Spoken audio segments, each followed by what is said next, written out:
నమస్కారం. IAS, IPS అవ్వాలన్న కల చాలామందికి ఉంటుంది. ఆ ప్రయాణంలో ఎదురయ్యే మొదటి, అతిపెద్ద అడ్డంకి యూపీఎస్సీ ప్రిలిమ్స్. ఈరోజు ఆ పరీక్ష వెనుకున్న అసలు కదేంటో, దాని వ్యూహమేంటో పూర్తిగా విడమర్చి చూద్దాం. రండి, ఈ ప్రయాణాన్ని మొదలు పెడదాం. లక్షలాది మంది సివిల్ సర్వెంట్ అవ్వాలని కలలు కంటారు. కాని వాళ్లందరి ఆశయానికి అడ్డుగా నిలిచే ఆ మొదటి గోడ ఏంటి? దాన్ని ఎలా దాటాలి? దానికి సమాధానం ఒక్కటే. మొదటి అడ్డంకే ఈ ప్రిలిమినరీ పరీక్ష. ఇది మీ ఫైనల్ ర్యాంక్ని అస్సలు డిసైడ్ చెయ్యదు, కానీ అసలైన పోటీకి ఎవరు అర్హులో తేల్చే ఒక ఫిల్టర్ లాంటిదనమాట. ఈ గేటు దాటకుండా మెయిన్స్ అనే అసలైన రణరంగంలోకి అడుగుపెట్టడం అసాధ్యం. సరే, ఈ పరీక్షా విధానాన్ని పూర్తిగా అర్థం చేసుకోవాలంటే మనం ఈ 5 దశల ద్వారా ప్రయాణిద్దాం. ప్రతీ దశలోనూ ఒక కొత్త విషయం తెలుసుకుందాం. రైట్. ముందుగా ఈ పరీక్ష బేసిక్ స్ట్రక్చర్ ఏంటో చూద్దాం. అసలు ప్రిలిమ్స్ అంటే ఏంటి, దాని లక్ష్యమేంటి? ఈ పునాదిని మనం సరిగ్గా అర్థం చేసుకుంటేనే మిగతా ప్రయాణం చాలా ఈజీ అవుతుంది. ఇక్కడ మనం గుర్తుంచుకోవాల్సిన ఒక చాలా ముఖ్యమైన విషయమేంటంటే, ప్రిలిమ్స్ అంటే ఒకే పరీక్ష కాదు, ఒకే రోజున జరిగే 2 వేర్వేరు పరీక్షల కలయికనమాట.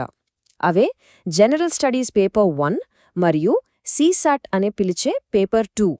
అయితే ఈ 2 పేపర్లు ఒకేలా ఉండవు. వాటి లక్ష్యాలు వేరు, వాటి పాత్రలు వేరు. ఈ తేడాను అర్థం చేసుకోవడమే ప్రిలిమ్స్ స్ట్రాటజీలో మోస్ట్ ఇంపార్టెంట్ విషయం. ఏంటో చూద్దామా? ఇక్కడే అసలు మ్యాజిక్ అంతా ఉంది. పేపర్ 1 అనేది ఒక పెద్ద రేస్ లాంటిది. ఇక్కడ వేల మందితో పోటీపడి కట్ ఆఫ్ దాటాలి. కానీ పేపర్ 2 అలా కాదు. అది జస్ట్ ఒక ఎంట్రీ టికెట్ లాంటిది. ఇక్కడ మీ పోటీ వేరేవాళ్లతో కాదు, కేవలం 33% అనే మార్క్తోనే. అది సాధిస్తే చాలు, గేటు తెరుచుకున్నట్టే. ఓకే, ఇప్పుడు అందరి దృష్టిని లాగేసి అసలైన కాంపిటీషన్ను డిసైడ్ చేసే పేపర్ 1 గురించి లోతుగా మాట్లాడుకుందాం. ఎందుకంటే మీ మెయిన్స్ టికెట్ పూర్తిగా దీని పర్ఫార్మెన్స్ మీదే ఆధారపడి ఉంటుంది.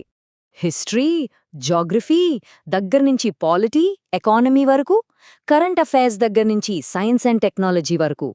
అబ్బో, ఈ సిలబస్ చూస్తుంటేనే అర్థమవుతుంది కదా ఈ పేపర్కి ఎంత విస్తృతమైన, లోతైన అవగాహన కావాలో. ఇది మీ నాలెడ్జ్ని మాత్రమే కాదు, మీ ఎనలిటికల్ స్కిల్స్ని కూడా టెస్ట్ చేస్తుంది. ఇప్పుడు కథను మార్చేసే పేపర్ 2 అంటే సీసాట్ దగ్గరికి వద్దాం. ఇది మీ సబ్జెక్ట్ నాలెడ్జ్ని టెస్ట్ చెయ్యదు, అస్సలు కాదు. బదులుగా ఒక కాబోయే ఆఫీసర్కుండాల్సిన బేసిక్ స్కిల్స్ని టెస్ట్ చేస్తుంది. Comprehension, logical reasoning, decision making, 10వ తరగతి లెవెల్ మ్యాథ్స్, ఇవన్నీ గమనిస్తే ఇవి పుస్తకాల్లో బట్టి పట్టేవి కాదు కదా. మీ ఆలోచనా విధానాన్ని, సమస్యల్ని ఎలా పరిష్కరిస్తారో అంచనా వేసేవే ఇవి. 33%, ఒకటే నంబర్. సీసాట్ పేపర్కి సంబంధించి గుర్తుపెట్టుకోవాల్సిన ఒకే ఒక్క అత్యంత కీలకమైన మ్యాజిక్ నంబరిది. ఇది పాస్ మార్కు మాత్రమే కాదు, మీ జీఎస్ పేపర్ వాల్యుయేషన్కి వెళ్లాలా వద్దా అని డిసైడ్ చేసే ఒక తాళం చెవి. ఈ మార్కు సాధిస్తే చాలు, మీరు సేఫ్. ఇక చివరి ఘట్టానికి వచ్చేశాం. ఈ పరీక్షలో మార్కులు ఎలా వేస్తారు, నెగటివ్ మార్కింగ్ లాంటి రూల్స్ ఏంటి, ఈ అంకెల గారడీని అర్థం చేసుకుందాం. ఎందుకంటే చాలామంది ఇక్కడే చిన్న చిన్న పొరపాట్లు చేస్తుంటారు.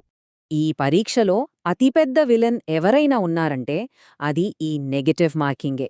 ప్రతి తప్పు సమాధానానికి మీరు కష్టపడి సంపాదించిన మార్కుల్లోంచి 1/3 కట్ అయిపోతోంది. అంటే తెలియని ప్రశ్నల్ని వదిలేయడమే కొన్నిసార్లు తెలివైన పననమాట. ఇక్కడ ఖచ్చితత్వం చాలా ముఖ్యం. ఈ టేబుల్ చూడండి, కొన్ని తేడాలు స్పష్టంగా కనిపిస్తున్నాయి. మార్కులు, టైం ఒకటే అయినా పేపర్ 1లో 100 ప్రశ్నలుంటే సిఎస్ఆర్ట్లో 80 మాత్రమే. అంటే సిఎస్ఆర్ట్లో ఒక్కో క్వశ్చన్కి కొంచెం ఎక్కువ టైం దొరుకుతుంది. కాని ఒకటి మర్చిపోవద్దు, రెండింటికి నెగటివ్ మార్కింగ్ అనే కత్తి వేలాడుతూనే ఉంది. ఇప్పుడు అసలు సీక్రెట్ ఏంటో చూడండి. మీ ఆన్సర్ షీట్స్ని ఎలా కరెక్ట్ చేస్తారు. వాళ్లు ముందుగా మీ జీఎస్ పేపర్ని పక్కన పెట్టేస్తారు. ఫస్ట్ చూసేది మీ సిఎస్సాట్ పేపర్ని మాత్రమే. అందులో 33% మార్కులొచ్చాయా, అప్పుడు మాత్రమే మీ జీఎస్ పేపర్ వాల్యుయేషన్కి వెళ్తుంది. ఒకవేళ సిఎస్సాట్ ఫెయిల్ అయితే మీరు జీఎస్లో టాపర్ అయినా సరే మీ జర్నీ అక్కడితో ఆగిపోయినట్టే. స్వయంగా యూపీఎస్సీయే ఈ మాట చెప్పింది. ప్రిలిమినరీ పరీక్షలోని మార్కులు ఫైనల్ ర్యాంక్ను నిర్ణయించడానికి లెక్కించబడవు. అంటే ఏంటి? సింపుల్. ప్రిలిమ్స్ అనేది కేవలం ఒక ఫిల్టర్, అంతే. ఇక్కడ టాపర్గా నిలవడం కాదు గోల్, ఈ గేట్ని దాటడమే గోల్. సో ప్రిలిమ్స్ పరీక్షకు సంబంధించిన పూర్తి మ్యాప్ ఇప్పుడు మన ముందు ఉంది. రూల్స్ తెలుసు, గోల్స్ తెలుసు, అన్నీ స్పష్టమయ్యాయి. ఇప్పుడు అసలైన ప్రశ్న మిగిలి ఉంది. ఈ నాలెడ్జ్ని ఒక పక్కా స్ట్రాటజీగా మార్చుకుని ఈ మొదటి మరియు అతిపెద్ద అడ్డంకిని దాటడానికి సిద్ధంగా ఉన్నారా? మీ ప్రయాణంలో